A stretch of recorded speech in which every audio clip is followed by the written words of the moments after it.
ಹರೇ ರಾಮ.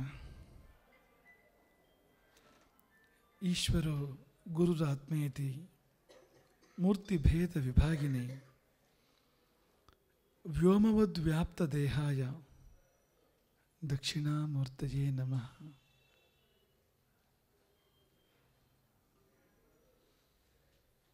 ಯಥಾ ವೃಕ್ಷಸ್ಯ ಸಂಪುಷ್ಪಿತಸ್ಯ ದೂರಾದ್ ಗಂಧೋ ವಾತಿ ಏವಂ ಪುಣ್ಯಸ್ಯ ಕರ್ಮಣಃ ದೂರಾದ್ ಗಂಧೋ ವಾತಿ. ಅದೇ ಗಾಳಿ ಬೀಸ್ತಾ ಇದೆ. ಇಂದು ಕೂಡ ಇದೇ ಮಂತ್ರದ ಪರಿಮಳದ ಗಾಳಿ ಬೀಸ್ತಾ ಇದೆ. ನಿನ್ನೆ ಧರ್ಮರಾಜನ ಬದುಕಿನ ಕಥೆ ಹೇಳ್ತಾ ಇದ್ವು. ಅವನು ಹೇಗೆ ಬದುಕಿದ ಅಂದರೆ, ಅವನ ಸುತ್ತಮುತ್ತ ಪ್ರಕೃತಿ ಅರಳುವ ಹಾಗೆ, ಅವನ ಸುತ್ತಮುತ್ತ ಮನುಷ್ಯರ ಮನಸ್ಸು ಅರಳುವ ಹಾಗೆ, ಅದು ಬೆಳೆಯುವ ಹಾಗೆ, ಬೆಳಗುವ ಹಾಗೆ ಅವನು ಬದುಕಿದ. ಅವನು ಮಾಡಿದ ಪ್ರತ್ಯಕ್ಷ ಪರಿಣಾಮ ಎಷ್ಟು ದೊಡ್ಡದೋ, ಪರೋಕ್ಷ ಪರಿಣಾಮ ಕೂಡ ತುಂಬ ದೊಡ್ಡದು. ಏನೂ ಮಾಡದೆ ತುಂಬ ಮಾಡ್ತಿದ್ದ ಅವನು ಅಂತ. ಮಾಡುವುದು ಬೇರೆ, ಅವನೇನೋ ಮಾಡಿ ಏನೋ ಆಗೋದು ಬೇರೆ, ಒಳ್ಳೆಯದಾಗೋದು ಬೇರೆ. ಆದರೆ ಅವನೇನೂ ಮಾಡದೆ ಕೇವಲ ತನ್ನ ಉಪಸ್ಥಿತಿ ಮಾತ್ರದಿಂದ ಸುತ್ತಮುತ್ತ ಎಂಥ ಬದಲಾವಣೆ ತರ್ತಾ ಇದ್ದ. ಈ ನೋಡಿ, ಈಗ ಅಣುಸ್ಥಾವರ ಇದ್ದರೆ ಅದು ವಿಕಿರಣವನ್ನು ಉಗೊಳ್ತಾ ಇರುತ್ತೆ, ವಿಕಿರಣ ಹೊರಸೂಸ್ತಾ ಇರುತ್ತೆ. ಸುತ್ತಮುತ್ತ ಇಷ್ಟು ದೂರ ಯಾರೂ ಇರಬಾರದು, ಇದ್ದರೆ ಅವರು ಮಾಸ್ಕ್ ಹಾಕ್ಕೊಂಡಿರ್ಬೇಕು, ಇನ್ನೊಂದೇನೋ ಆ ಥರದ್ದೆಲ್ಲ ಇರುತ್ತೆ ನೋಡಿ ವಾತಾವರಣ.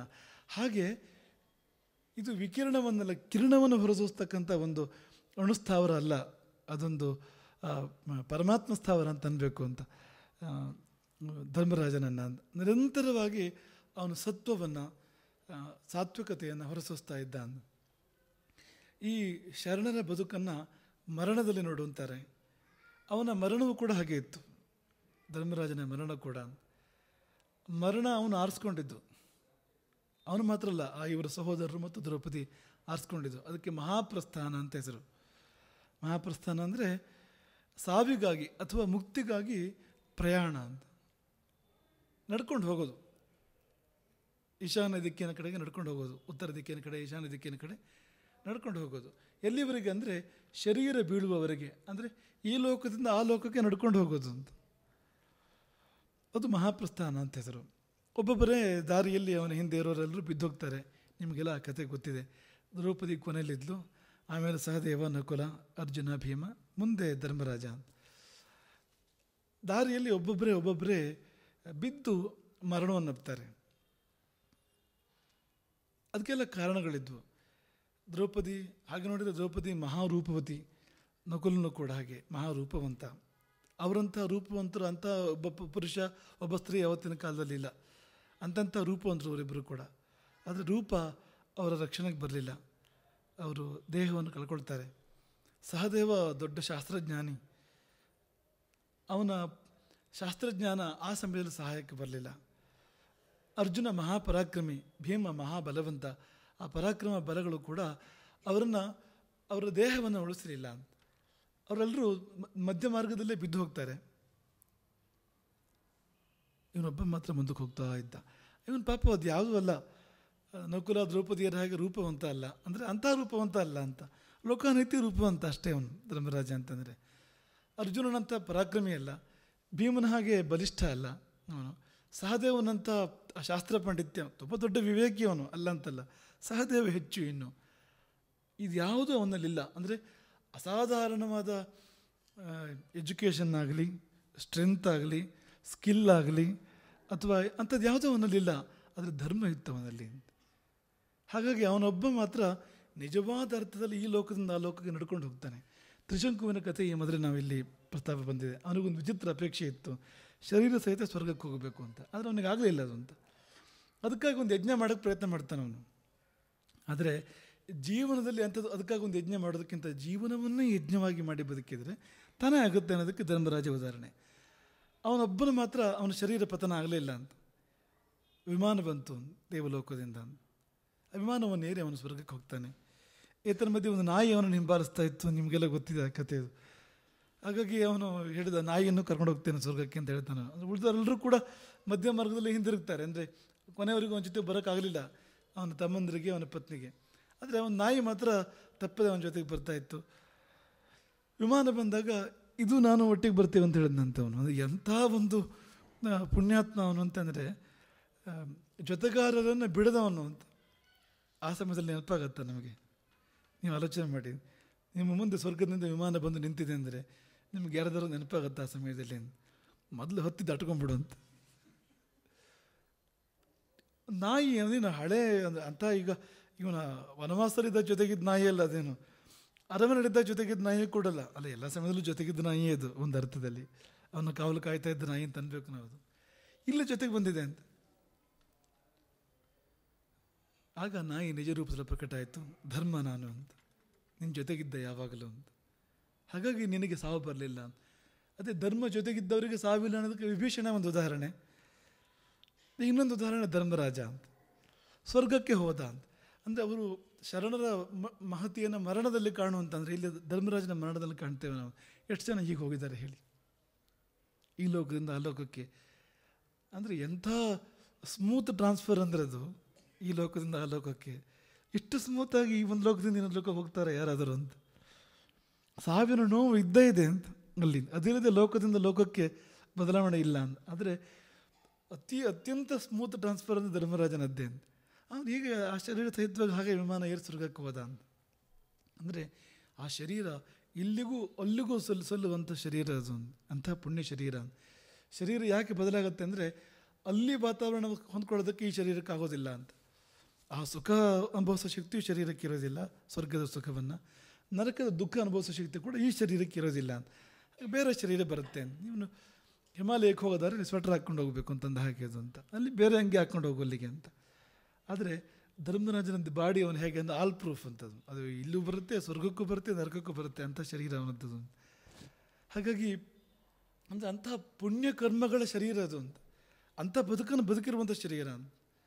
ಹಾಗಾಗಿ ಸಶರೀರನಾಗಿ ಸ್ವರ್ಗಕ್ಕೆ ಹೋಗ್ತಾನೆ ಅವನು. ಈಗ ನಾವು ಏನು ಹೇಳಕ್ಕೆ ಹೊರಟಿದ್ದೇವೆ ಅಂದರೆ, ಶರಣರ ಮಹತಿಯನ್ನು ಮರಣದಲ್ಲಿ ಕಾಣು ಅಂತ ಹೇಳ್ತಾರಲ್ಲ, ಮರಣ ನಂತರವೂ ಕಾಣು, ಅದು ಇವತ್ತಿನ ನಮ್ಮ ಪ್ರವಚನದ ವಸ್ತು ಅಂತ. ಮರಣದ ನಂತರ ಹೇಗಿದ್ದ ಅವನು? ಈಗ ಅವನು ಬದುಕಿದ್ದಾಗ ಪರಿಮಳ ಸೂಸಿದ್ದ ಸರಿ, ಪುಣ್ಯದ ಪರಿಮಳ ಸೂಸಿದ ಬದುಕಿದಾಗ ಅಂತ. ಸಾಯುವಾಗಲೂ ಕೂಡ ಹಾಗೆ ಅಂತ, ಅಂದರೆ ಸಾವಿನ ಸಮಯದಲ್ಲೂ ಸರಿ ಅಂತ. ಆದರೆ ತದನಂತರವೂ ಕೂಡ ಅಂತ, ಈ ಲೋಕದಿಂದ ಆ ಲೋಕಕ್ಕೆ ಹೋದ ನಂತರವೂ ಕೂಡ ಅವನ ಪುಣ್ಯ ಕರ್ಮಗಳ ಪರಿಣಾಮ ಹೇಗಿತ್ತು ಅನ್ನೋದನ್ನು ಮಹಾಭಾರತ ತುಂಬ ಚೆನ್ನಾಗಿ ಹೇಳುತ್ತೆ. ಇಂಥದ್ದು ಇನ್ನೊಂದು ಉದಾಹರಣೆ ಸಿಗೋದಿಲ್ಲ ನಮಗೆ, ಇದು ಒಂದೇ ಉದಾಹರಣೆ ಬಹುಶಃ. ಸ್ವರ್ಗಕ್ಕೆ ಹೋದನಂತೆ, ಸ್ವರ್ಗಕ್ಕೆ ಹೋಗಿ ಹುಡುಕಿದನಂತೆ, ಎಲ್ಲಿ ಭೀಮ, ಎಲ್ಲಿ ಅರ್ಜುನ, ಎಲ್ಲಿ ದ್ರೌಪದಿ, ಪಾಪ ಏನಾದರೂ ಅವರು ಅಂತ ಅಲ್ಲಿ ಹೋಗಿ ಹುಡುಕ್ತಾನೆ ಪಾಪ ಧರ್ಮರಾಜ. ಅವ್ರು ಯಾರೂ ಇಲ್ಲ ಅಲ್ಲಿ. ನೋಡಿದರೆ ಒಂದು ಕಡೆಗೆ ಈ ದುರ್ಯೋಧನ ಮೆರಿತಾ ಇದ್ದಂತೆ ಸ್ವರ್ಗದಲ್ಲಿ, ದೊಡ್ಡ ಕುರ್ಚಿ ಮೇಲೆ ಕೂತ್ಕೊಂಡು ದೊಡ್ಡ ದೊಡ್ಡವರು ಸುತ್ತಮುತ್ತ ಅಕ್ಕಪಕ್ಕದಲ್ಲಿ ಭಾರಿ ವೈಭವದಲ್ಲಿದ್ದಂತೆ. ಅದಕ್ಕೆ ಅವನು ಧರ್ಮರಾಜ ಹೇಳ್ದಂತ, ಇವನ ಜೊತೆಗಿರೋ ಸ್ವರ್ಗ ಬೇಡ ನನಗೆ ಅಂತ ಹೇಳಿದಂತೆ ಅವನು. ಅಲ್ಲಿ ಕೂಡ ಅದು ಸ್ವರ್ಗ ಅಲ್ಲ ಅದು ಅಂತ, ಅವನ ಜೊತೆಗೆ ಇರೋದಾದ್ರೆ ಅಂತ. ನನ್ನವರೆಲ್ಲ ಎಲ್ಲಿದ್ದಾರೆ ಅಂತ, ಅವರೆಲ್ಲಿದ್ದಾರೋ ಅಲ್ಲಿಗೆ ಹೋಗ್ತೇನೆ ನಾನು ಅಂತ. ಅಂದರೆ ಅವನ ಸ್ವಭಾವ ನಾವು ನಮಗೆ ಹೇಳ್ತಾ ಇದ್ದೇವೆ ಅಂತಂದರೆ, ಅವನು ಹೇಗೆ ಅಂದರೆ ತನ್ನವರು ಜೊತೆಗೆ ಬೇಕು ಅನ್ನೋ ಭಾವ, ಆ ಸಾಥಿ ಅಂದರೆ ಹೀಗಿರಬೇಕು ಅಂತ ಅಲ್ಲಿಯೇ ಹುಡುಕಿದ ಅವನು, ಸ್ವರ್ಗದಲ್ಲಿ ಕೂಡ ಹುಡುಕಿದ. ನನಗೆ ಅದೆಲ್ಲ ಬೇಡ, ನನಗೆ ಅವರೆಲ್ಲ ಎಲ್ಲಿದ್ದಾರೆ ಅಲ್ಲಿ ಬೇಕು ಅಂತ. ಆಯಿತು, ಇಂದ್ರ ಅಪ್ಪಣೆ ಮಾಡಿದಂತೆ ದೇವದೂತನೊಬ್ಬರಿಗೆ, ಕರ್ಕೊಂಡು ಹೋಗಪ್ಪ, ಅವ್ರು ಇರೋಲ್ಲ ಕರ್ಕೊಂಡು ಹೋಗಪ್ಪ ಧರ್ಮರಾಜನನ್ನು. ಮಹಾಭಾರತ ಹೇಳುತ್ತೆ, ಅಗ್ರತೋ ದೇವದೂತಶ್ಚ ಯಜೌ ರಾಜ ಚ ಪೃಷ್ಠತಃ. ಮುಂದೆ ಮುಂದೆ ದೇವದೂತ, ಹಿಂದೆ ಹಿಂದೆ ಧರ್ಮರಾಜ ನಡ್ಕೊಂಡು ಹೋಗ್ತಾ ಇದ್ದಾರೆ. ಎಲ್ಲಿ ಭೀಮಾರ್ಜುನರಿದ್ದಲ್ಲಿಗೆ, ಕರ್ಣ ಇದ್ದಲ್ಲಿಗೆ ನಡ್ಕೊಂಡು ಹೋಗ್ತಾ ಇದ್ದಾರೆ. ದಾರಿ ಹೇಗಿತ್ತಂತೆ, ಪಂಥಾನಂ ಅಶುಭಂ ದುರ್ಗಂ ಸೇವಿತಂ ಪಾಪಕರ್ಮಭಿ. ಅಶುಭವಾದ ಮಾರ್ಗ, ಅಮಂಗಲಮಯವಾದ ಮಾರ್ಗವಂತೆ ಅದು. ದುರ್ಗಂ, ಹೋಗೋದೇ ಕಷ್ಟ ಅಲ್ಲಿ, ಒಂದೊಂದು ಹೆಜ್ಜೆ ಕೂಡ ಕಷ್ಟ, ಒಂದೊಂದು ಹೆಜ್ಜೆ ಒಂದೊಂದು ಮೈಲಿ ಹೋದಾಗಿದೆ ಅಂತ. ಸೇವಿತಂ ಪಾಪಕರ್ಮಭಿ, ಎತ್ತ ನೋಡಿದ್ರತ್ತ ಪಾಪಿಗಳ ಸುಳಿವು ಹೊರತು ಪುಣ್ಯಾತ್ಮರ ಸುಳಿವು ಎಲ್ಲೂ ಇಲ್ಲ ಅಲ್ಲಿ. ಹಿಂದೆ ನೋಡಿದರೆ ಒಂದಷ್ಟು ಪಾಪಿಗಳು ಬರ್ತಾ ಇದ್ದಾರೆ ಆ ದಾರಿಯಲ್ಲಿ, ಮುಂದೆ ನೋಡಿದರೆ ಮತ್ತೊಂದಷ್ಟು ಪಾಪಿಗಳು ಹೋಗ್ತಾ ಇದ್ದಾರೆ ಅಲ್ಲಿ. ಎಲ್ಲೂ ಪುಣ್ಯಾತ್ಮರ ಸುಳಿವಿಲ್ಲದಿರ್ತಕ್ಕಂಥ ಒಂದು ಮಾರ್ಗ. ಆ ಮಾರ್ಗದಲ್ಲಿ ಧರ್ಮರಾಜ ಪ್ರಯಾಣ ಮಾಡಬೇಕಾಯ್ತು. ಬೇಜಾರಲ್ಲದೆ ಹೋಗ್ತಾ ಇದ್ದಾನೆ ಪಾಪ. ಹೋಗ್ತಾನೆ ಹೋಗ್ತಾನೆ ದಾರಿ ಹೇಗಿತ್ತಂತೆ, ತಮಸಾ ಸಂವೃತ್ತಂ, ಕತ್ತಲೆ ಹೆಚ್ಚಿತ್ತು. ಕತ್ತಲೆಯ ದಾರಿ, ಕಾರಗತ್ತಲೆಯ ದಾರಿ, ಘೋರವಾದ ಮಾರ್ಗ. ಕೇಶ ಶೈವಾಲ ಶಾದ್ವಲಂ, ಕೂದಲು, ಮಾಂಸ, ರಕ್ತ. ಅಲ್ಲಿ ಈಗ ಹುಲ್ಲುಗಾವಲು ಅಂದರೆ ಈಗ ಈಗ ಭೂಮಿಯಲ್ಲಿ ನಾವು ಹಸಿರಾದ ಪ್ರದೇಶವನ್ನು ಕಾಣ್ತೇವೆ.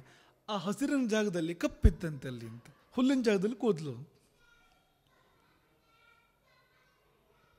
ಅಂಥ ಒಂದು ದಾರಿ ಅದು. ದುರ್ಗಂಧವಿತ್ತಂತೆ ತುಂಬ.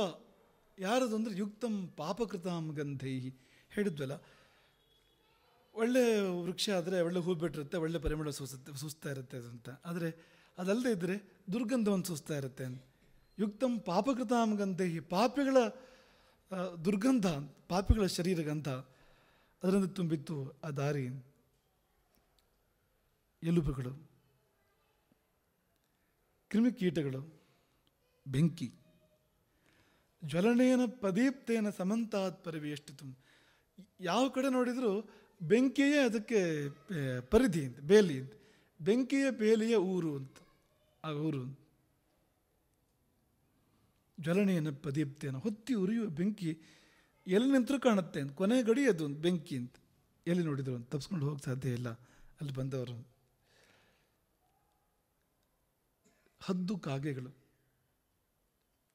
ಕಾಕಾದ್ಯೈಹಿ ಗೃದ್ಧೈಹಿ, ಹದ್ದು ಕಾಗೆ ಇತ್ಯಾದಿ ಇತ್ಯಾದಿ ಅಂತ. ಅದೇ ಜಾತಿಯ ಪಕ್ಷಿಗಳು ಪ್ರಾಣಿಗಳು ಇದಾವಲ್ಲಿ ಅಂತ. ಹದ್ದು ಕಾಗೆ ಅಂದರೆ ಯಾವ ಪಕ್ಷಿಗಳು ಪ್ರಾಣಿಗಳು ಶವವನ್ನು ಕಿತ್ತು ತಿಂತವೆ ಅಂಥವು ಅಂತ. ಮಾಂಸಾಶಿಗಳಾದ ಪ್ರಾಣಿ ಪಕ್ಷಿಗಳು. ಸ್ವಲ್ಪ ವ್ಯತ್ಯಾಸ ಇತ್ತು ಇಲ್ಲಿಗೂ ಅಲ್ಲಿಗೂ. ಏನಂದರೆ ಅವುಗಳ ಕೊಕ್ಕುಗಳು ಕಬ್ಬಿಣದ್ದು ಅಂತ. ಅಯೋಮುಖ ಇಷ್ಟ, ಕಬ್ಬಿಣದ ಕೊಕ್ಕಿನ ಕಾಗೆಗಳು ಹದ್ದುಗಳು ಇದ್ದವಂತೆ ಅಲ್ಲಿ. ಪ್ರೇತಗಳನ್ನು ನೋಡ್ತಾನೆ, ಒಂದು ವಿಶಿಷ್ಟ ಜಾತಿಯ ಪ್ರೇತಗಳು. ಅವಕ್ಕೆ ಸೂಚಿಯ ಮುಖ ಅಂತ ಹೆಸರು ಆ ಪ್ರೇತಗಳಿಗೆ. ಶರೀರದ ಆಕಾರ ಹೇಗೆ ಅಂದರೆ ವಿಂಧ್ಯ ಶೈಲೋಪಮೈರ್ವೃತಂ, ವಿಂಧ್ಯ ಪರ್ವತದಂಥ ಶರೀರದಂತೆ ಅವುಗಳಿಗೆ. ವಿಂಧ್ಯ ಪರ್ವತದಂಥ ದೊಡ್ಡ ಶರೀರ, ಆದರೆ ಬಾಯಿ ಮುಖ ಮಾತ್ರ ಸೂಜಿಯಷ್ಟು ಚಿಕ್ಕದು ಅಂತ. ಸೂಜಿ ಅದು ಅಂತ, ಸೂಚಿ ಮುಖ ಅಂತ ಹೆಸರು ಅದಕ್ಕೆ. ಅದು ಯಾಕೆ ಅಂದರೆ ಅವುಗಳಿಗೆ ತುಂಬ ಬಾಯಾರಿಕೆ ಅಂತೆ. ಅಂದರೆ ಅಷ್ಟು ದೊಡ್ಡ ಶರೀರ ತುಂಬ ಬಾಯಾರಿಕೆ ತುಂಬಿದೆ ಅಂತ. ಆದರೆ ಕುಡಿಯಲಿಕ್ಕೆ ಆ ಬಾಯಾರಿಕೆಗೆ ಏನಾದ್ರು ಕುಡಿಬೇಕಲ್ಲ, ಕುಡಿಲಿಕ್ಕಿರೋ ಬಾಯಿ ಸೂಜಿಯಷ್ಟು ಚಿಕ್ಕದು ಅಂತ. ಅಂದರೆ ಅದೊಂಥರದ ಪನಿಷ್ಮೆಂಟ್ ಅದು, ಅದು ಶಿಕ್ಷೆ ಅದು ಅಂತ, ದಂಡನೆ ಅದು ಅಂತ. ಅಂದರೆ ಬಾಯಾರಿಕೆಯಲ್ಲಿ ಬಳಲುವಂಥ ದಂಡನೆಗೋಸ್ಕರ ಅಂಥ ಶರೀರ ನಿರ್ಮಾಣ ಆಗುತ್ತೆ ಅಂತ. ಯಾರಿಗೆ ನೀರು ಕೊಟ್ಟಿಲ್ವೋ ಏನು ಮಾಡಿದ್ರು ಅವರಿಗೆ ಶಿಕ್ಷೆ ಅಂಥದ್ದೊಂದು. ಸೂಚಿಯ ಮುಖವಾದ ಪ್ರೇತಗಳನ್ನು ಅವನು ನೋಡ್ತಾನೆ. ನರಕ ಅದು. ಮತ್ತು ಹೇಳಬೇಕು ಅಂತಲಿಲ್ಲ, ನಿಮ್ಗೆ ಗೊತ್ತಾಯ್ತು ಮೊದಲೇ ಅಂತ. ನಿಜವಾಗಿ ನರಕ ಅದು. ಬಹಳ ಸಹನಶೀಲ ಅವನು ಧರ್ಮರಾಜ ಅಂದರೆ. ಅಂದರೆ ಅವನ ಜೀವನ ನೋಡಿದ್ರೆ ಗೊತ್ತಾಗುತ್ತೆ ಎಂಥ ಸಹನಶೀಲ ಅಂತ. ಅವನಿಗೆ ಕಷ್ಟ ಆಯ್ತಂತೆ. ಅದರಲ್ಲಿಯೂ ಆ ಗಂಧ ಇದೆಯಲ್ಲ, ದುರ್ಗಂಧ, ಅದನ್ನು ಅವನಿಗೆ ತಡ್ಕೊಳ್ಳೋಕ್ಕೆ ಆಗಲಿಲ್ಲವಂತೆ. ಕೊನೆಗೆ ಅವನು ದೇವದೂತರನ್ನು ಕೇಳ್ತಾನೆ, ಎಷ್ಟು ದೂರ ಇನ್ನು ಅಂತ. ಮತ್ತೇನು ಹೇಳಲಿಲ್ಲ, ಇಂತಹ ದಾರಿಯಲ್ಲಿ ಎಷ್ಟು ದೂರ ಹೋಗಬೇಕು ಅಂತ. ಅವನ ನಂಬಿಕೆ ಏನು ಅಂದರೆ, ನನ್ನ ತಮ್ಮಂದರು ಇಲ್ಲಿರೋಕ್ಕೆ ಸಾಧ್ಯ ಇಲ್ಲ, ಅವರೆಲ್ಲ ಒಳ್ಳೆ ಜಾಗದಲ್ಲಿ ಇರ್ತಾರೆ, ಮಧ್ಯೆ ದಾರಿ ಈ ಥರ ಇದೆ ಅಂತ. ಎಷ್ಟು ದೂರ ಇದೆ ದಾರಿ ಅಂತ ಅವ್ನು ಕೇಳೋದು. ಕಿಯದಧ್ವಾನಂ, ಸೀತೆ ನೆನಪಾಗತ್ತೆ. ಸೀತಾ ಧೃತಂ ತ್ರಿಚತುರಾಣಿ ಪದಾನಿ ಗತ್ವ. ಅರಮನೆಯಿಂದ 3-4 ಹೆಜ್ಜೆ ನಡೆದಿದ್ದಾಳಂತೆ ಅಷ್ಟೇ. ತ್ರಿಚತುರಾಣಿ ಪದಾನಿ ಗತ್ವ. ಇನ್ನೆಷ್ಟು ದೂರ ನಡಿಬೇಕು ಇವತ್ತು ಅಂತ ಕೇಳಿದ್ಲು ರಾಮನ ಹತ್ರ. ವನವಾಸಕ್ಕೆ ಹೊರಡೋ ಸಮಯದಲ್ಲಿ ಅರಮನೆಯಿಂದ ಹೊರಟಿದ್ದಾರೆ.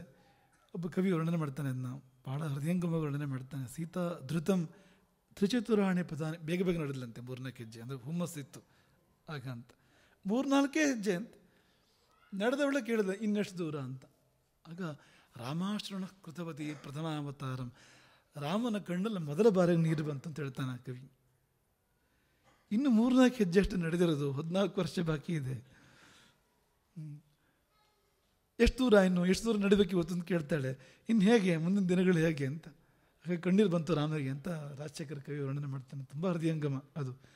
ಇಲ್ಲಿ ಧರ್ಮರಾಜನಿಗೆ ಹಾಗಾಯಿತು, ಎಷ್ಟು ದೂರ ನಡಿಬೇಕು ಇನ್ನು ಅಂತ.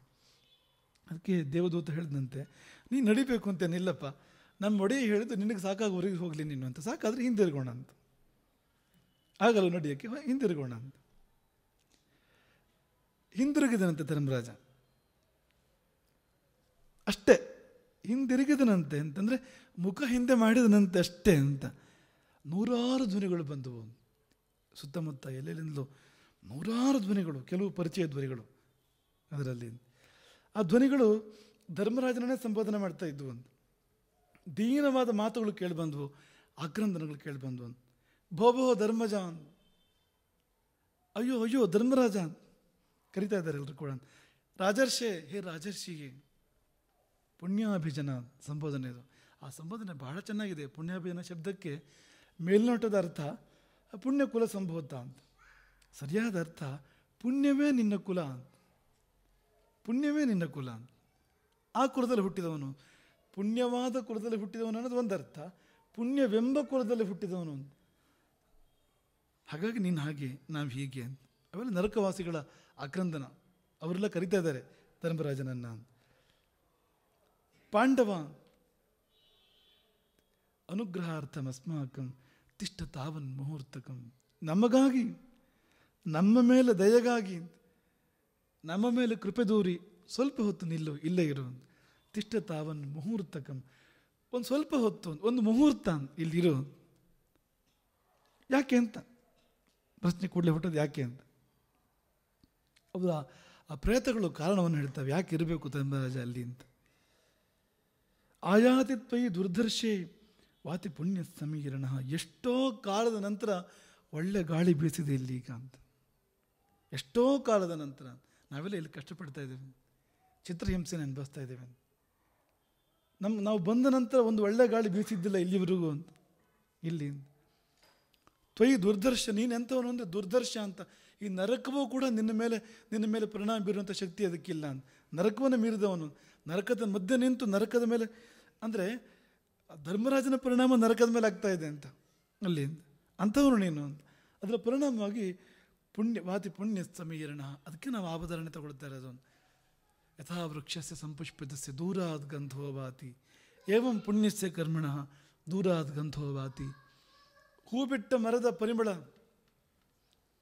ದೂರ ದೂರ ಬರುವಂತೆ, ಗಾಳಿಯಲ್ಲಿ ಸೇರಿ ಬರುವ ಹಾಗೆ, ನೀನು ಬರ್ತಾ ಇರುವ ಹಾಗೆ ಎಂಥ ಗಾಳಿ ಬೀಸ್ತು ಇಲ್ಲಿ, ತಂಗಾಳಿ, ಪರಿಮಳದ ಗಾಳಿ. ಆ ಪ್ರೇತಗಳು ಹೇಳ್ತವೆ ಎಷ್ಟು ಚೆನ್ನಾಗಿದೆ ಅಂದರೆ, ತವ ಗಂಧಾನುಗಸ್ತಾತ ನೇರವಾಗಿ ಹೇಳ್ತಾ ಇದ್ದೇವೆ, ನಮ್ಮ ಪ್ರವಚನ ಅಲ್ಲದು. ಗಾಳಿಯಲ್ಲಿ ನಿನ್ನ ಪರಿಮಳವಿದೆ, ನಿನ್ನ ಪರಿಮಳ ಬೆರೆತ ಗಾಳಿ ಬೀಸ್ತಾ ಇದೆ ಇಲ್ಲಿ. ಏನಾಸ್ಮಾನ್ ಸುಖಮಾಗತಂ, ಅದರಿಂದಾಗಿ ನಮಗೆ ಸುಖ ಬಂತು, ನಮಗೆಲ್ಲ ಸುಖವಾಯಿತು. ಇದಕ್ಕಿಂತ ದೊಡ್ಡ ಪ್ರಶಸ್ತಿ ಬೇರೆ ಏನೂ ಇಲ್ಲ. ನರಕದಲ್ಲಿ ಹೋಗಿ ನಿಂತು ನರಕವಾಸಿಗಳಿಗೆ ಸುಖವನ್ನು ಕೊಟ್ಟರೆ ತನ್ನ ಉಪಸ್ಥಿತಿಯ ಮಾತ್ರದಿಂದ ಇದಕ್ಕಿಂತ ದೊಡ್ಡ ಸರ್ಟಿಫಿಕೇಟ್ ಬೇರೆ ಯಾವುದು ಬೇಡ ಅಂತ. ಇನ್ನೂ ದೊಡ್ಡ ಪ್ರಶಸ್ತಿಯೇ ಇಲ್ಲ ಅಂತ. ಮುಕ್ತಿಗಿಂತ ದೊಡ್ಡದಿದು ಹಾಗಿದೆ. ನೀವು ಅದನ್ನು ಗಮನಿಸಬೇಕು ಅಂತಂದರೆ, ನರಕದ ಮೇಲೆ ಪರಿಣಾಮ ಬೀರಿ ಅವರ ಕರ್ಮಗಳನ್ನು ಮೀರಿ ಅವ್ರಿಗೊಂದು ಸುಖ ಕೊಡಬೇಕು ಅಂದರೆ ಗೊತ್ತಿಲ್ಲದೆ ಅಂತ. ಅವನಿಗೇನು ಗೊತ್ತು ಪಾಪ, ಅವನ ಪಾಡಿಗೆ ಅವನು ತಮ್ಮದನ್ನು ನೋಡ್ಕೊಂಡು ಹೋಗ್ತಾ ಇದ್ದಾನೆ ಅಂತ. ಏನು ಆಸ್ಮಾನ್ ಸುಖಮಾಗತಂ ಅದನ್ನೇ ಹೇಳಿದ್ದು ಅಂತ. ಅಂದರೆ ಶಕ್ತಿ ಎಲ್ಲಿ ಜಾಸ್ತಿ ಅಂತ ನೋಡಬೇಕು ನಾವು ಅಂತ. ಎರಡು ವಸ್ತುಗಳು ಸಮಾಗಮ ಆದಾಗ ಎಲ್ಲಿ ಶಕ್ತಿ ಹೆಚ್ಚಿದೆಯೋ ಅಲ್ಲಿಂದ ಹರಿಯುತ್ತೆ ಅಂತ, ಶಕ್ತಿ ಕಡಿಮೆ ಇರೋ ಕಡೆಗೆ ಅದು. ಹಾಗೆ ಧರ್ಮರಾಜನ ಕಡೆಯಿಂದ ನರಕದಲ್ಲಿ ಹರಿತಾ ಇದೆ ಅಂತ. ಯಾರೋ ಒಬ್ಬರದ್ದಲ್ಲ, 100,000 ಸಾವಿರಾರು ಪ್ರೇತಗಳ ಆಕ್ರಂದನ ಅದು. ಇರು ಹೋಗಬೇಡ ಅಂತ ನೀವು ಆ ಸನ್ನಿವೇಶವನ್ನು ಕಲ್ಪನೆ ಮಾಡ್ಕೋಬೇಕು ಅಂತ. ದೇವಯಂ ಪಾರ್ಥ ದೀರ್ಘಸ್ಯ ಕಾಲಸ್ಯ ಪುರುಷರ್ಷಭ ಸುಖಮಾಸಾದಯಿಷ್ಯಾಮಃ ತಾಂ ದೃಷ್ಟ ರಾಜಸತ್ತಮ. ದೀರ್ಘಸ್ಯ ಕಾಲಸ್ಯ, ಎಷ್ಟೋ ಕಾಲದ ನಂತರ ಸುಖ ಅಂತ ನಮಗೆ ಸಿಗ್ತಾ ಇದೆ ಅಂತ. ಸಂತಿಷ್ಠ ಸ್ವಮಹಾಬಾಹು ಮುಹೂರ್ತಮಪಿ ಭಾರತ. ಸ್ವಲ್ಪ ಹೊತ್ತಾದರೂ ಇರು ನೀನು ಎಷ್ಟು ಕ್ಷಣ ಹೆಚ್ಚು ಇಲ್ಲಿ ಇರ್ತೀಯೋ, ಎಷ್ಟು ನಿಮಿಷ ಹೆಚ್ಚು ಇಲ್ಲಿರ್ತೀಯೋ ಅಷ್ಟು ನಮಗೆ, ಅಷ್ಟು ಕಾಲ ಇದು ಸ್ವರ್ಗ ನಮಗೆ, ಈ ನರಕವೇ. ಇವನು ಹೇಳಿದ್ರೆ ಇಂದ್ರ ಯಾರು ಅಂತ, ಯಾರೋ ಕೊಟ್ಟಿದ್ದ ಸ್ವರ್ಗದಲ್ಲಿ ಇವನು ಹೋಗಿ ಸೇರ್ಕೊಂಡವನು ಇಂದ್ರ ಅಂತಂದರೆ. ಇಂದ್ರನೇ ಸೃಷ್ಟಿ ಮಾಡಿದ್ದಲ್ಲ ಸ್ವರ್ಗ ಅಂದರೆ. ಆದರೆ ಇವನು ಹಾಗಲ್ಲ ಅಂತ. ಮೂವಿಂಗ್ ಪ್ಯಾರಡೈಸ್ ಅಂತ ಹೇಳಬೇಕು ಅಂತಂದರೆ ಹೋದಲ್ಲಿ ಬಂದಲ್ಲಿ ಸ್ವರ್ಗ, ನಾನು ಎಲ್ಲಿ ಹೋಗ್ತಾನೋ ಅಲ್ಲಿ ಸ್ವರ್ಗ ಅಂತ. ಹಾಗಾಗಿ ತ್ವಯಿ ತಿಷ್ಠತೆ ಗೌರವಿಯ ಯಾತನಾ ಅಸ್ಮಾನ್ ನ ಬಾಧತೆ, ನೀನು ಇರುವಷ್ಟು ಹೊತ್ತು ನಮಗೆ ಯಾತನೆ ಆಗ್ತಾ ಇಲ್ಲ ಅಂತ. ಯಾತನಾ ಅಸ್ಮಾನ್ ನ ಬಾಧತೆ, ಯಾತನೆಯ ಬಾಧೆ ಇಲ್ಲ ಅಂತ. ಅನಸ್ತೇಶಿಯ, ಅರಿವಳಿಕೆ ಅಂತ, ಯಾತನೆ ಆಗ್ತಾ ಇಲ್ಲ ಅಂತ. ಅವರಿಗೆಲ್ಲ ನಾನಾ ಥರದ ಹಿಂಸೆಗಳಾಗ್ತಾ ಇದೆ ಅಲ್ಲಿ. ಬೇಯಿಸೋರನ್ನ ಬೇಯಿಸ್ತಾ ಇದ್ದಾರೆ, ಸುಡುವವ್ರನ್ನ ಸುಡ್ತಾ ಇದ್ದಾರೆ, ಎಲ್ಲ ನಡೀತಾ ಇದೆ ಅಲ್ಲಿ. ಆದರೆ ನೀನು ಇರುವಷ್ಟು ಹೊತ್ತು ನಮಗೆ ವೇದನೆ ಆಗ್ತಾ ಇಲ್ಲ ಅಂತ. ಎಂಥ ಪುಣ್ಯಜೀವಿ ಆಗಿರ್ಬೇಕು ಅವನು ಅಂತ ಧರ್ಮರಾಜ ಅಂತ ಕೇಳಿದನಂತೆ. ಧರ್ಮರಾಜ ಕೃಪಣ ವೇದನಾವತಾಂ, ಆ ವೇದನಾವಂತರ ಅಂದರೆ ನೋವುಳ್ಳವರ ಆಕ್ರಂದನವನ್ನು, ದೀನವಾದ ಆಕ್ರಂದನವನ್ನು ಕೇಳಿದನಂತೆ. ಅವನು ಎಂಥವನು ಅಂದರೆ ಅವನಿಗೆ ಬಹಳ ಕಷ್ಟ ಆಗ್ತಾ ಇದೆ, ಆ ದುರ್ಗಂಧ, ಆ ದೃಶ್ಯ ತುಂಬ ಕಷ್ಟ ಆಗ್ತದೆ. ಆದರೂ ನಿಂತ ಅಲ್ಲಿ, ಅವನಿಗೇನು ಸುಖ ಅಲ್ಲ ಆ ಪ್ರದೇಶ. ಅದನ್ನೇ ಹೇಳಿದ್ದು, ಅಂಥವರು ತಾವು ನರಕವನ್ನು ನುಂಗಿ ಉಳಿದವರಿಗೆಲ್ಲ ಸುಖವನ್ನು ಕೊಡ್ತಾ ಇರ್ತಾರೆ, ಸಂತೋಷವನ್ನು ಕೊಡ್ತಾ ಇರ್ತಾರೆ. ಅವನಿಗೆ ನಿಮಿಷ ನಿಲ್ಲಕ್ಕೂ ಕಷ್ಟ ಅಲ್ಲಿ, ಆದರೂ ನಿಂತ. ಅಷ್ಟು ಜನರಿಗೆ ಒಳ್ಳೇದಾಗ್ತದಲ್ಲ ಅಂತ, ಅವರಿಗೆಲ್ಲ ಸುಖ ಆಗ್ತದಲ್ಲ ಅಂತ ನಿಂತ ಅಂತ. ತೇಷಾಂತು ವಚನಂ ಶುತ್ವ ದಯಾವಾನ್ ದೀನಭಾಷಿಣ, ಆ ದೀನಭಾಷಿಗಳ ಮಾತನ್ನು ಕೇಳಿ ದಯಾವಂತನಾದ ಯುಧಿಷ್ಠಿರ ಅಹೋ ಕೃಚ್ಛ್ರಂ ಅಂತಂದ್ರಂತೆ. ಅಯ್ಯೋ ಕಷ್ಟವೇ, ಇಷ್ಟು ಕಷ್ಟವಾ ನಿಮಗೆ ಇತಿ ಪ್ರಾಹ, ಹಾಗೆ ಉದ್ಗರಿಸಿದನಂತೆ. ತಸ್ಥವು, ನಿಂತನಂತೆ ಅಲ್ಲಿ. ಸಚ ಯುಧಿಷ್ಠಿರ.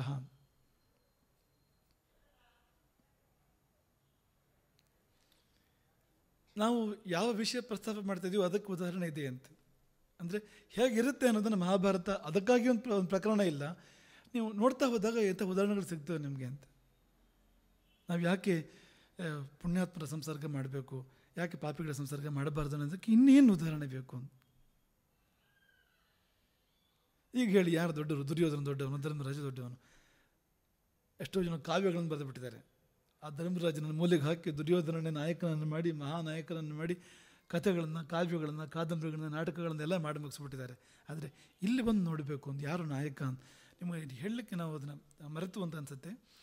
ಒಂದು ಕಾವ್ಯಕ್ಕೆ ನಾಯಕ ಇರಬೇಕಲ್ಲ. ರಾಮಾಯಣಕ್ಕೆ ರಾಮನಾಯಕ, ಮಹಾಭಾರತಕ್ಕೆ ನಾಯಕ ಯಾರು ಅಂದರೆ ಶಾಸ್ತ್ರಜ್ಞರ ಪ್ರಕಾರ ಮಹಾಭಾರತದ ನಾಯಕ ಧರ್ಮರಾಜ. ಯಾರಾದರೂ ಒಪ್ತಾರ? ಯಾರಿಗಾದ್ರೂ ಗೊತ್ತಿದೆಯಾ? ದುರ್ಯೋಧನ ನಾಯಕ, ಕರ್ಣ ನಾಯಕ, ಇನ್ನೊಬ್ಬ ನಾಯಕ ಧರ್ಮರಾಜ. ಅದಕ್ಕೆ ಯಾಕೆ ಅಂದರೆ ಈ ಕಾರಣಗಳಿಗೋಸ್ಕರವಾಗಿ ಅವನ ಅಂತಃಕರಣ, ಅವನ ಒಳಗಿನ ವ್ಯಕ್ತಿತ್ವ ಇಷ್ಟು ದೊಡ್ಡದು ಅಂತ,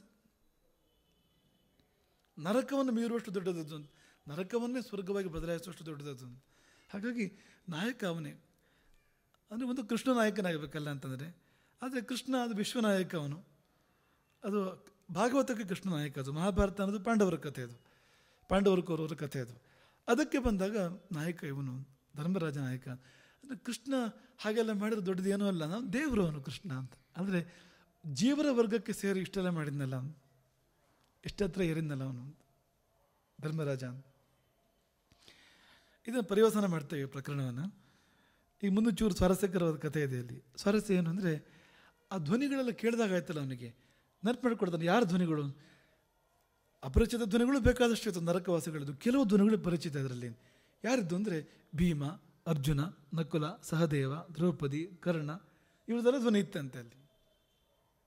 ಆದರೆ ಇವ್ರದ್ದೆಲ್ಲ ಧ್ವನಿ ಇದ್ಯಾಕೆ ಅಂತ ಕೋಪ ಬಂತಂತೆ ಧರ್ಮರಾಜನಿಗೆ. ಒಂದು ಕ್ಷಣ ಧರ್ಮರಾಜ ಸ್ವರ್ಗವನ್ನು, ಧರ್ಮವನ್ನು, ಏನು ಧರ್ಮ ಅಂದರೆ ಅಂತ, ಅವರಿಗೆಲ್ಲ ನರಕವ ಅಂತ, ದುರ್ಯೋಧನ ಮರಿತಾ ಇದ್ದಾನೆ ಸ್ವರ್ಗದಲ್ಲಿ, ಏನಿದು ಅಂತ ಕೋಪಗೊಂಡ ಅಂತ. ಆಗ ದಿವ್ಯ ಶಕ್ತಿಗಳು, ದೇವತೆಗಳು ಮುಂದೆ ಪ್ರಕಟವಾಗಿ ಹೇಳ್ತಾರೆ. ಬಹಳ ಚೆನ್ನಾಗಿದೆ ಅದು. ಶುಭಾನಾಂ ಅಶುಭಾನಾಂಚ ಬಹುರಾಶಿ ಪುರುಷರ್ಷಭ. ಸ್ವರ್ಗಕ್ಕೆ ಬಂದರೂ ಅನ್ಯಾಯ, ಈ ಭೂಮಿಲಿ ಪೂರ್ತಿ ಅನ್ಯಾಯವನ್ನೇ ಕಂಡಿದ್ದು ಒಂದು ಧರ್ಮರಾಜ. ಅಲ್ಲಿ ಹೋದರೆ, ಸತ್ತ ಸ್ವರ್ಗಕ್ಕೆ ಹೋದರೆ ಅಲ್ಲೂ ಇದೆ ಅಂತ, ಅವರಿಗೆ ಜಾಗ ಅಂದರೆ ಅಲ್ಲೂ, ಇವರಿಗೆಲ್ಲ ನರಕ ಅಂದರೆ ಅದರಲ್ಲೂ ಅವ್ನಿಗೆ ಅಷ್ಟು ಬೇಜಾರಾಗಿಲ್ಲ ಅದರ ದುರ್ಯೋಧನ ನೋಡಿ. ಅವನು ಹೇಳಿದಷ್ಟೇ, ನಂಗೆ ಈ ಲೋಕವೇ ಬೇಡ ಅವನಿದ್ರೆ ಅಂತ, ಅವನಿರೋ ಲೋಕ ಒಳ್ಳೆ ಲೋಕ ಅಲ್ಲ ಅಂತ ಲೆಕ್ಕ ಅಂತ. ಆದರೆ ಇವರಿಗೆಲ್ಲ ನರಕ ಅಂತಂದರೆ ಏನು ಅರ್ಥ ಅದಕ್ಕೆ ಅಂತ, ಅದಕ್ಕೆ ಉತ್ತರ ಕೊಡ್ತಾರೆ ಅವರು. ಶುಭದ್ದು ಅಶುಭದ್ದು ರಾಶಿ ಇರುತ್ತೆ ಪ್ರತಿಯೊಂದು ಜೀವದ್ದು ಕೂಡ, ಬಹು ರಾಶಿ. ಎಲ್ಲ ಜೀವದ್ದು ಎರಡು ರಾಶಿಗಳು, ಶುಭದ ರಾಶಿ ಒಂದು ಅಂದರೆ ಪುಣ್ಯದ ರಾಶಿ ಒಂದು, ಪಾಪದ ರಾಶಿ ಒಂದು. ಯಾರು ಮೊದಲು ಸುಕೃತವನ್ನು ಉಣ್ತಾರೋ ಆಮೇಲೆ ದುಷ್ಕೃತವನ್ನು ಉಣ್ತಾರೋ ಅವರು, ಅಂದರೆ ಯಾವುದನ್ನು ಮೊದಲು ಅನುಭವಿಸೋ ಅನ್ನೋದು ಲೆಕ್ಕ ಅಲ್ಲಿ ಅಂತ. ಮೊದಲು ಪುಣ್ಯ ಅನುಭವಿಸಿದ್ರೆ ಆಮೇಲೆ ಪಾಪ, ಮೊದಲು ಪಾಪ ಅನುಭವಿಸಿದ್ರೆ ಆಮೇಲೆ ಪುಣ್ಯ. ಅಂದರೆ ಸೀದಾ ಸ್ವರ್ಗಕ್ಕೆ ಹೋದ್ರೆ ಆಮೇಲೆ ನರಕ ಇದೆ ಅಂತ ಅರ್ಥ ಅದಕ್ಕೆ, ಸೀದಾ ನರಕಕ್ಕೆ ಹೋದ್ರೆ ಆಮೇಲೆ ಸ್ವರ್ಗ ಇದೆ ಅಂತ ಅರ್ಥ ಅದಕ್ಕೆ. ಎರಡು ರಾಶಿಗಳು ಅವು, ಪುಣ್ಯ ಪಾಪಗಳ ರಾಶಿಗಳು. ಅದರಲ್ಲಿ ದೊಡ್ಡ ರಾಶಿಯನ್ನು ಆಮೇಲೆ ಅನುಭವಿಸ್ತಾನೆ, ಚಿಕ್ಕದನ್ನು ಮೊದಲು. ಅವನು ದುರ್ಯೋಧನದ ಪುಣ್ಯದ ರಾಶಿ ಕಡಿಮೆ ಇದೆ, ಅಲ್ಲಿ ಹೋಗಿದ್ದಾನೆ ಮೊದಲು ಅವನು. ಆಮೇಲೆ ತುಂಬ ನರಕ ಅನುಭವಿಸೋಕ್ಕಿದೆ ಅಂತ, ಅಷ್ಟು ದೊಡ್ಡ ರಾಶಿ ಇದೆ ಪಾಪದ್ದು ಅವನದ್ದು ಅಂತ. ಹಾಗಾಗಿ ಆ ಚಿಕ್ಕದು ಯಾವುದಿದೆಯೋ ಅದನ್ನು ಮೊದಲು ಮುಗಿಸ್ಬೇಕು ಅಂತ ಲೆಕ್ಕ ಅಂತ. ಇವರದೆಲ್ಲ ಪುಣ್ಯದ ರಾಶಿ ದೊಡ್ಡದಿದೆ, ಹಂಗಂತ ಪಾಪ ಇಲ್ಲ ಅಂತಿಲ್ಲ. ನಿನ್ನ ಹಾಗಲ್ಲ, ಅವರಲ್ಲ ನಿಷ್ಪಾಪರಲ್ಲ ಅವರು ಅಂತ, ಅಪಾಪರಲ್ಲ ಅಂತ. ಅಲ್ಪ ಒಂದಷ್ಟು ಪಾಪವೂ ಇದೆ ಅವರಿದ್ದು ಅಂತ. ಹಾಗಾಗಿ ಅವ್ರು ಸತ್ತಿದ್ದು ಅಂತ, ದೇಹ ಬಿದ್ದಿದ್ದು, ದೇಹ ಪತನಾಗಿದ್ದವರಿದ್ದಲ್ಲ ಅಂತ. ಹಾಗಾಗಿ ಆ ಪಾಲು ನರಕ ಅನುಭವಿಸ್ತಾರೆ. ಆದರೆ ಈಗ ಮುಗೀತು, ನೀ ಬಂದ ಮೇಲೆ ಮತ್ತಿಲ್ಲ ಅಂತ, ನನ್ನ ಜೊತೆಗೆ ಬರ್ತಾರೆ ಅವರೆಲ್ಲರೂ ಕೂಡ ಸ್ವರ್ಗಕ್ಕೆ ಮತ್ತೆ. ನೀನು ಯಾಕೆ ನರಕಕ್ಕೆ ಹೋಗಬೇಕಾಯ್ತು? ಅದಕ್ಕೂ ಕಾರಣ ಹೇಳ್ತಾರೆ. ನೀನು ಸುಳ್ಳು ಹೇಳಲಿಲ್ಲ, ಆದರೆ ಪರಿಣಾಮ ಸುಳ್ಳಿನಾಗುವಂಥ ಒಂದು ಘಟನೆ ನಡೀತು ನಿನ್ನ ಜೀವನದಲ್ಲಿ. ಎಲ್ಲಿ ಅಂದರೆ ದ್ರೋಣರ ಪ್ರಕರಣ. ದ್ರೋಣರು ಅವ್ಯಾಹತವಾಗಿ ಪಾಂಡವರನ್ನು ಸಂಹಾರ ಮಾಡ್ತಾ ಇರ್ತಾರೆ. ಅದು ಸ್ವಲ್ಪ ಅನ್ಯಾಯವಾಗಿ ಕೂಡ ಅಸ್ತ್ರಗಳನ್ನು ಸಾಮಾನ್ಯದ ಮೇಲೆ ಪ್ರಯೋಗ ಮಾಡ್ತಾ ಇರ್ತಾರೆ ಅವರು. ದ್ರೋಣರು ಮಾಡಬಾರ್ದು ಅಂತ ಲೆಕ್ಕ, ಅಸ್ತ್ರಗಳನ್ನು ಅಸ್ತ್ರ ಬಲ್ಲವರ ಮೇಲೆ ಪ್ರಯೋಗ ಮಾಡಬೇಕು ಅಂತ. ಕೃಷ್ಣ ಹೇಳ್ತಾನೆ, ಇದು ಇವರು ಸರಿದಾರಿಯಲ್ಲಿ ಹೋಗೋರಲ್ಲ ಇವರು ಅಂತ, ಏನಾರೊಂದು ಮಾಡಲೇಬೇಕು ಇವರಿಗೆ ಅಂತ. ಅವ್ರದ್ದೊಂದು ದೌರ್ಬಲ್ಯ ಏನಂದರೆ ಮಗನ ಮೇಲೆ ವಿಪರೀತ ವ್ಯಾಮೋಹ, ಅಶ್ವತ್ಥಾಮನ ಮೇಲೆ ದ್ರೋಣರಿಗೆ. ಹಾಗಾಗಿ ಮಗ ಸತ್ತ ಅನ್ನೋ ವಾರ್ತೆಯನ್ನು ಯಾರಾದರೂ ಹೇಳಿದರೆ ಆಗ ಅವರು ಶಸ್ತ್ರ ಕೆಳಗಿಡ್ತಾರೆ. ಅದಕ್ಕೆ ಭೀಮ ಒಂದು ಉಪಾಯ ಮಾಡಿದಂತೆ. ಅಶ್ವತ್ಥಾಮ ಅಂತ ಒಂದು ಆನೆ ಇತ್ತು ಪಾಂಡವರ ಪಕ್ಷದಲ್ಲೇ. ಹೋಗಿ ಆನೆಯನ್ನು ಹೊಡೆದು ತನ್ನ ಪಕ್ಷದ ಆನೆಯನ್ನು ತಾನೇ ಕೊಂದನಂತೆ ಭೀಮ. ಕೊಂದು ಹೋಗಿ ದ್ರೋಣರ ಹತ್ರ ಹೋಗಿ ಅಶ್ವತ್ಥಾಮ ಹತಃ ಅಂತ, ಅಶ್ವತ್ಥಾಮ ಸತ್ತ ಅಂತ. ನಂಬಲಿಲ್ಲವಂತವರು ದ್ರೋಣರು. ಯಾವುದಕ್ಕೂ ಧರ್ಮರಾಜನ ಕೇಳ್ತೇನೆ, ನೋಡಿ ಎಂಥ ಸನ್ನಿವೇಶ ಇದು ಅಂತ. ಭೀಮ ಹೇಳಿದ್ರೆ ನಂಬಲಿಲ್ಲ, ಧರ್ಮರಾಜನ ಕೇಳ್ತಾನೆ ಯಾವುದಕ್ಕೂ ಅಂತ. ಆ ಧರ್ಮರಾಜನನ್ನು ಕೃಷ್ಣ ತಯಾರು ಮಾಡಿದ್ದೆ ಮೊದಲು, ಇನ್ನು ಹೇಳಲೇಬೇಕು ಈಗ ಅಂತ. ಇದನ್ನು ಇನ್ನು ತಯಾರಿಲ್ಲ ಹೇಳೋದಕ್ಕೆ. ಅದೇ ಹಾಗಾಗಿ ಧರ್ಮರಾಜ ಪಾಪ ಅಲ್ಲ ಅಂತ. ಯಾಕೆ ಅಂದರೆ ಅದು ಕೃಷ್ಣನ ನಿರ್ದೇಶನ, ಅದು ಕೃಷ್ಣನ ಮಾರ್ಗದರ್ಶನ, ಅದು ಇನ್ನು ಹೇಳಲೇಬೇಕು ಅಂತ. ಕೊನೆಗೆ ಅವನು ಏನು ಮಾಡೋದು, ಅನಿವಾರ್ಯ ಅಂತ ಹೋಗಿ ಅಶ್ವತ್ಥಾಮ ಹತಃ ಅಂದವನಿಗೆ ಮನಸ್ಸು ಕೇಳಲಿಲ್ಲ. ಸ್ವಲ್ಪ ಚಿಕ್ಕದಾಗಿ ಕುಂಜರ ಅಂತಂದಂತೆ, ಆನೆ ಅದು ಅಂತ. ಅಶ್ವತ್ಥಾಮ ಹತಃ ಅಂತ ಹೇಳಿದಾನೆ, ಕುಂಜರ ಅಂತ ಸೇರಿಸ್ತಾನೆ. ಈ ಕೃಷ್ಣನಿಗೂ ಅವ್ನು ಗೊತ್ತಿತ್ತು, ಇವನು ಕೊನೆಗೆ ಕೈ ಕೊಡ್ಬೋದು ಇವನು ಅಂತ ಅವನಿಗೆ ಅಂದಾಜಿತ್ತು. ಅವನಿಗೆ ಅಷ್ಟೊತ್ತಿಗೆ ಶಂಕ ಓದಿಂದಂತೆ ಅವನು, ಪಂಚಜನ್ಯ ಶಂಕ. ಅದು ಕೇಳಬಾರ್ದು, ಅದು ಎಷ್ಟು ಮಾತ್ರಕ್ಕೂ ಕೇಳಬಾರದು ಅಂತ. ಅಂದರೆ ಸುಳ್ಳು ಅಂತ ಹೇಳೋಕ್ಕೆ ಸಾಧ್ಯ ಇಲ್ಲ ಅದನ್ನು ಅಂತ. ಅವನ ಸಂಸ್ಕಾರ ಎಷ್ಟು ದೊಡ್ಡದು. ಅಶ್ವತ್ಥಾಮ ದೇವರೇ ಹೇಳ್ತಾ ಇದ್ದಾರೆ ಹೇಳ್ಬೋದನ್ನ ಅಂತ, ಹೇಳೋಕ್ಕೆ ತಯಾರಿಲ್ಲ ಅಂತ. ಇವತ್ತು ಮನುಷ್ಯರಿಗೆ ದೇವರು ಹೇಳಬೇಡ ಅಂದ್ರೂ ಕೂಡ ಕೇಳೋದಿಲ್ಲ ಅಂತ ಸ್ಥಿತಿ ಇರುತ್ತೆ. ದೇವರೇ ಬಂದು ಸುಳ್ಳು ಹೇಳಬೇಡ ಅಂದರೂ ಇಲ್ಲ, ಇದೊಂದು ಸುಳ್ಳು ಹೇಳ್ಬಿಡ್ತಾನೆ ಯಾವುದಕ್ಕೂ ಅನ್ನೋದು ಇವತ್ತಿನ ಮನುಷ್ಯರ ಪರಿಸ್ಥಿತಿ. ಆದರೆ ಅವನು ಹೇಗೆ ಅಂದರೆ ಅವನಿಗೆ ಗೊತ್ತು ಕೃಷ್ಣ ದೇವರು ಅಂತ, ಹೇಳ್ತಾ ಇದ್ದಾನೆ ಹೇಳು ನೀನು ಅಂತ. ಕೊನೆಗೂ ಕುಂಜರ ಅಂತ ಸೇರಿಸಿದ ಅವನಲ್ಲಿ ಅಂತ, ಸ್ವಲ್ಪ ಚಿಕ್ಕದಾಗಿ ಅಂತ. ಅವನು ಅದಕ್ಕೆ ವ್ಯವಸ್ಥೆ ಇಟ್ಕೊಂಡಿದ್ದ ಕೃಷ್ಣ. ಹಾಗಾಗಿ ಶಂಕ ಓದಿದ್ದಂದಾಗ ಧರ್ಮರಾಜನ ಹೇಳಿದ ಮೇಲೆ ಇನ್ನೇನು ಅಂತ ದ್ರೋಣರು ಶಸ್ತ್ರ ಕೆಳಗಿಟ್ರು. ಕೊನೆಗೆ ಧರ್ಮಕ್ಕೆ ಜಯ ಆಯಿತು ಅದರಿಂದಾಗಿ ಅಂತ. ಅದೊಂದು ಬೇರೆ ಕಥೆ ಅದು. ಅದಕ್ಕೆ ದೇವತೆಗಳು ಹೇಳ್ತಾರೆ, ಸುಳ್ಳು ಅಂದರೆ ಸುಳ್ಳೇ ಅಲ್ಲ, ನಿನ್ನನ್ನು ನಾವು ಅಂದರೆ ಲೀಗಲಿ ಹಿಡ್ಕೊಳ್ಳೋಕೆ ಸಾಧ್ಯ ಇಲ್ಲ ಅಂತ ಧರ್ಮರಾಜನನ್ನು ಅಂತ ಅಲ್ಲಿ ಅಂತ. ಅದು ಹೀಗೆ ಸುಳ್ಳದು ಅಂತ, ಸುಳ್ಳು ಅನ್ನೋ ಸುಳ್ಳಲ್ಲ ಅದು ಅಂತ. ಅದಕ್ಕಾಗಿ ನರಕಕ್ಕೂ ನನಗೆ ಹೀಗೆ ಬರೋ ಹಾಗೆ ಮಾಡಿದ್ವು ನಾವು ಅಂತ. ನ್ಯಾಯ ನೋಡಿ ಅಂತ. ವ್ಯಾಜೇನ ಹಿ ತ್ವಯಾ ದ್ರೋಣ ಉಪಚೀರ್ಣ ಸ್ವತಂತ್ರತಿ. ನೀನು ಹಾಗೆ ಪರ್ಯಾಯವಾಗಿ ಸುಳ್ಳು ಹೇಳಿದಂತೆ ಆಗಿದ್ದರಿಂದ ನೀನು ಪರ್ಯಾಯವಾಗಿ ನರಕಕ್ಕೆ ಹೋಗೋ ಹಾಗೆ ಮಾಡಿದ್ದೇವೆ ನೀನು ನನಗೆ ಅಂತ. ಹಾಗಾಗಿ ಇದೆಲ್ಲ ಈ ನಾಟಕ ಅಂತ, ಈ ಕಥೆ ಅಂತ. ಅಂದರೆ ಕರ್ಮಫಲ ಹೇಗಿರುತ್ತೆ ಅನ್ನೋದಕ್ಕೊಂದು ಉದಾಹರಣೆ ಇದು ಅಂತ.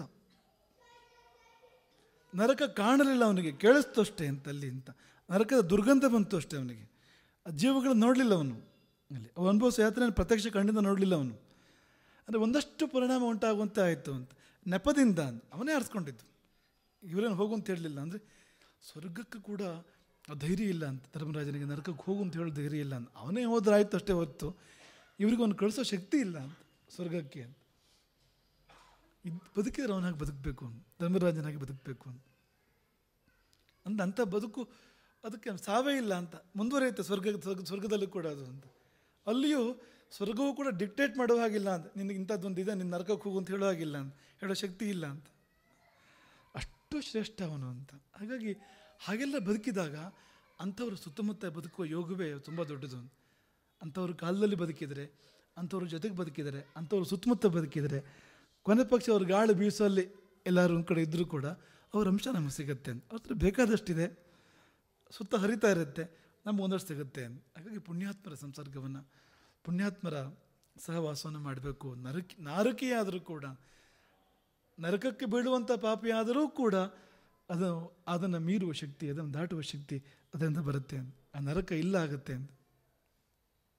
ದಾರಿ ಇದು. ಪುಣ್ಯ ಮಾಡೋ ಶಕ್ತಿ ಇಲ್ಲ ನನಗೆ ಅಂತ ನಾವು ಏನು ಅಳ್ಬೇಡಿ.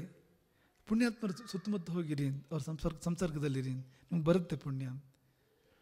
ನನಗೆ ಮಾಡೋ ಬುದ್ಧಿ ಇಲ್ಲ, ಮಾಡೋ ಶಕ್ತಿ ಇಲ್ಲ, ಮಾಡೋ ವಾತಾವರಣ ಇಲ್ಲ, ಇದಿಲ್ಲ ಅದಿಲ್ಲ, ಕಾಲಿದ್ದರೂ ಹೋಗು, ಎಲ್ಲಿ ಪುಣ್ಯಾತ್ಮರಿದ್ದಾರೆ ಅಲ್ಲಿ ಹೋಗು, ಅವ್ರ ಸುತ್ತಮುತ್ತ ಅವ್ರ ನೆರಳಲ್ಲಿ ಬದುಕು, ಅದೇ ನಿನಗೆ ಪುಣ್ಯವನ್ನು ಕೊಡುತ್ತೆ. ಅಂದರೆ ಎಷ್ಟು ನಮಗೆ ದಾರಿಗಳನ್ನು ಹಾಕಿಕೊಟ್ಟಿದ್ದಾರೆ ಅಂದರೆ, ಎಂಥ ನಿರ್ಬಲನಿಗೂ ಎಂಥ ಅಸಹಾಯನಿಗೂ ಪುಣ್ಯ ಸಂಪಾದನೆಗೆ ದಾರಿ ಇದೆ. ಅದು ಧರ್ಮಜನ ದಾರಿ. ಹರೇ ರಾಮ್.